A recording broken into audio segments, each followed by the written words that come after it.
I'm joined today by Dr. Everett Ehrlich. He is the former Undersecretary of Commerce in the Bill Clinton administration.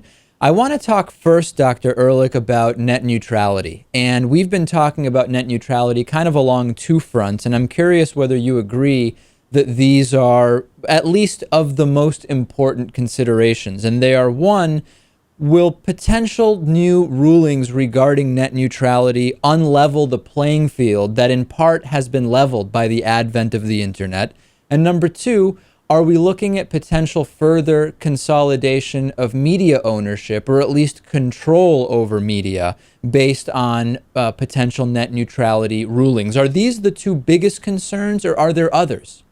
I'm not sure that they're the biggest concerns, although they, of course, are concerns. The one that I would particularly add to your list is what's the best way to get to some of the revolutionary stuff that we want the internet to do for us, particularly remote medicine, remote education, and to a lesser extent, live entertainment.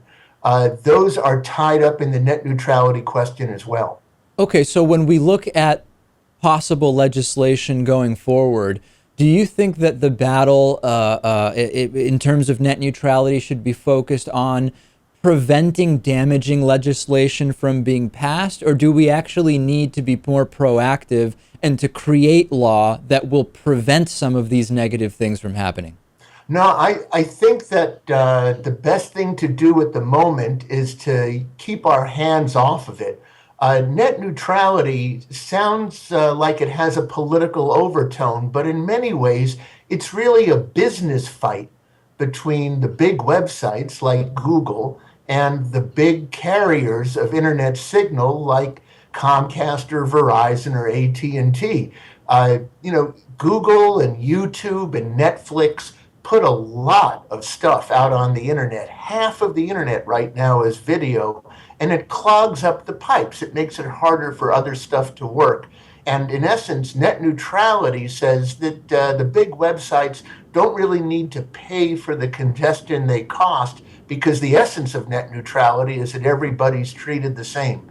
But everybody isn't the same. And that really is what the business decision is about. Should the big websites be paying for running their 18-wheel rigs on roads where the rest of us are driving scooters and automobiles? And kind of on the other side of that analogy would, of course, be those smaller media outlets like our program and so many others who benefit from the leveling of the playing field, so to speak.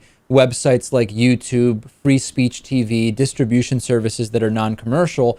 And if all of a sudden they come in less clearly, or it is more difficult to access those programs because Comcast has decided that the programming they produce is going to look clearer and have bandwidth priority, it could really hurt the independent media movement as well.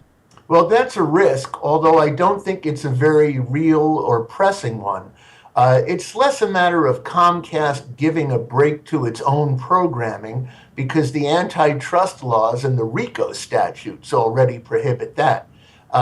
If we lived in a world without neutrality, you'd be able to go to Comcast and see prices posted on the wall for a tier of service you want, much the same way that when you go into a mechanic's garage, you see prices on the wall for parts and labor. To some extent, the big websites already have an advantage because they cache their content all around the world, like squirrels putting away nuts for the winter, and smaller competitors like yourself don't have that advantage.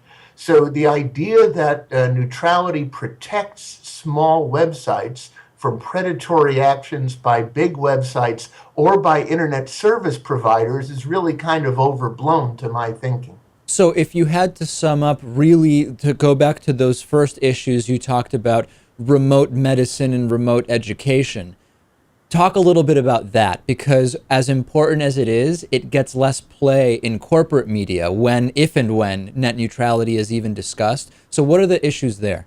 Well, that's right. And in fact, I think for progressives, this is really the way to keep our eye on the ball. We want the internet to revolutionize education and healthcare. I mean, that's a pressing point on the agenda. But let's say that we had telemedicine. You would have a live hookup to your doctor, diagnostics, sending very high density files like CAT scans, or remote education, where people take not just massively online courses, but on the job training and the like. You need a very high quality signal for doing that. It doesn't have to, it can't be interrupted, it can't be buffered the same way that other stuff gets interrupted. It has to, in essence, buy an express lane to be effective. And that's what we do in most markets. You can go to Sears and buy good, better, or best. You can decide to go into a high occupancy pay lane on the road or stay in the other lanes. And that's what telemedicine, remote education, and the like need. They need that high quality signal that's uninterrupted.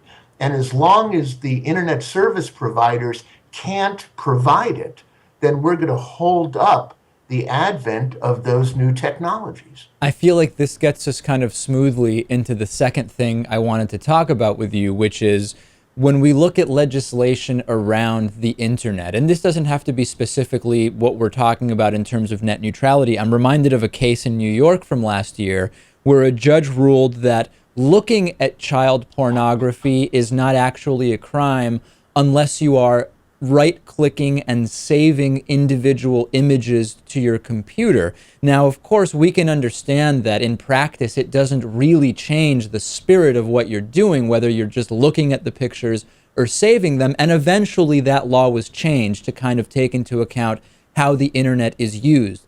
Is this a common thing that right now legislation is not taking into account the practical way that the internet is used? I was thrown for a bit by your analogy, but I see where you're going. Let me point to a couple of things. The first is if you talk to many proponents, particularly for neutrality, you'll hear that the internet has always worked, from its first days as DARPANet. It's always worked in a way that doesn't have any discrimination among users. You can't buy a better signal. You can't do anything but, take what's there. But that goes back to when the internet was a way to deliver mail to researchers at universities. That wasn't about a world in which you've got great big high density video files or active competition among websites. Saying that we should run the internet today the way we ran it when DARPANet was bringing mail to academic researchers 20 years ago is like saying that the Second Amendment that gave you the right to keep a musket in your closet in case the militia was called up also gives you the right to have an AK-47 with cop-killing bullets. It's just stupid. And the other thing, and this is really a square zero kind of issue, is we look at regulation of the phone system going back 80 years to the Communications Act of 34. And, the phone system that Lassie's mom used to hand crank a signal and get an operator. And I think it's a bad idea to think about applying that system to the internet. We told the Bell companies that they could have a monopoly if they kind of mopped up their saliva a little bit and accepted a regulated rate of return. Now, we've got companies competing in wire, in cable, in fiber, in wireless, in satellite. They're investing over 60 or 70 billion dollars a year to create a competitive system, and we ought to let that operate. Regulating the internet as if it were the phone company is really like saying that because we let you have a musket, you can have an AK-47. It doesn't make a lot of sense. Yeah, and that's one argument I've had with plenty of people on this program, the musket AK-47 one, and I think it's it's an excellent analogy, actually. We've been speaking with Dr. Everett Ehrlich, former Undersecretary of Commerce in the Bill Clinton administration. Really a pleasure to have you on. Thanks so much for doing this. It's a pleasure to be with you, Dave.